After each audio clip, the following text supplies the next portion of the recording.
କାଳିଆ ଯୋଜନା ନେଇକି ଆସିଲା ଏକ ବଡ଼ ଖବର।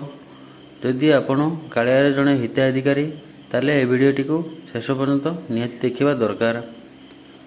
ଜୟ ଜଗନ୍ନାଥ, ମୁଁ ପିକେ ଆପଣମାନଙ୍କୁ ସ୍ୱାଗତ କରୁଛି ପୁଣି ଏକ ନୂଆ ଭିଡ଼ିଓରେ। ଚାଲନ୍ତୁ ଷ୍ଟାର୍ଟ କରିବା। କାଳିଆ ଯୋଜନା ଯେଉଁ କ'ଣ ରହିଛି ଆଜିର ଅପଡ଼େଟ୍, ତା ପୂର୍ବରୁ ଆମେ କାଳିଆ ଯୋଜନା ବିଷୟରେ ଜାଣିଯିବା ନିହାତି ଦରକାର। କାଳିଆ ଯୋଜନା ଖାସ୍ କରିକି ତ ଆପଣମାନେ ଜାଣିଛନ୍ତି, ଖରିଫ ଋତୁ ଏବଂ ରବି ଋତୁରେ ଦୁଇଟି କିସ୍ତିରେ ଯେତେବେଳେ ବିଜେଡ଼ି ସରକାର ଥିଲେ ସେତେବେଳେ 2000 ଟଙ୍କା ଲେଖା କ୍ଷୁଦ୍ରହୀନ ଏବଂ ନାମମାତ୍ର ଚାଷୀଙ୍କୁ 2000 ଟଙ୍କା ଲେଖା ପ୍ରଦାନ କରୁଥିଲେ। ବର୍ତ୍ତମାନ ସରକାର ଚେଞ୍ଜ ହେବା ଦ୍ୱାରା କାଳିଆ ଯୋଜନାକୁ ନେଇକି ଏକ ଦ୍ୱନ୍ଦ୍ୱ ସୃଷ୍ଟି ହୋଇଛି। କାଳିଆ ଯୋଜନା ମିଳିବ କି ନାହିଁ ତାହା ଚାଷୀମାନଙ୍କ ମନରେ ବହୁତ ଏକ ପ୍ରଶ୍ନ ସୃଷ୍ଟି କରିଛି। ଏହି କ୍ଷେତ୍ରରେ କେବି ସିଂହଦେଓ ଏକ ବଡ଼ ଘୋଷଣା କରିଛନ୍ତି, ଯେଉଁଥିରେ କହିଛନ୍ତି ଏହା ହେଉଛି ରାଜ୍ୟ ସରକାରଙ୍କ ହସ୍ତକ୍ଷେପ, ଏଥିରେ ଆମେ କିଛି ବୁଝିପାରିବା ନାହିଁ। ଚାଲନ୍ତୁ ଦେଖିବା ମୋହନ ଚରଣ ମାଝୀ କାଳିଆ ଯୋଜନାକୁ ନେଇକି କ'ଣ ପ୍ରତିକ୍ରିୟା ରଖୁଛନ୍ତି, ତାହା ମୁଁ ଆଗାମୀ ଭିଡ଼ିଓରେ କହିବି।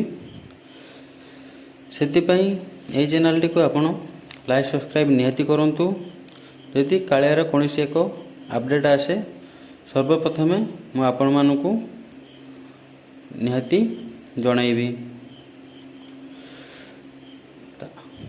ଆଉ ଗୋଟେ କଥା ମୋ ପକ୍ଷରୁ ମୁଁ କହିଦେଉଛି, ଯଦି ବନ୍ଦ ହୋଇଥାନ୍ତା ସବୁ ଯୋଜନା ବନ୍ଦ ହୋଇସାରନ୍ତାନି। ଏପର୍ଯ୍ୟନ୍ତ କୌଣସି ଯୋଜନା ବନ୍ଦ ହେଇନି, ମାନେ କାଳିଆ ଯୋଜନା ବି ପ୍ରାୟ ଚାଲିବ।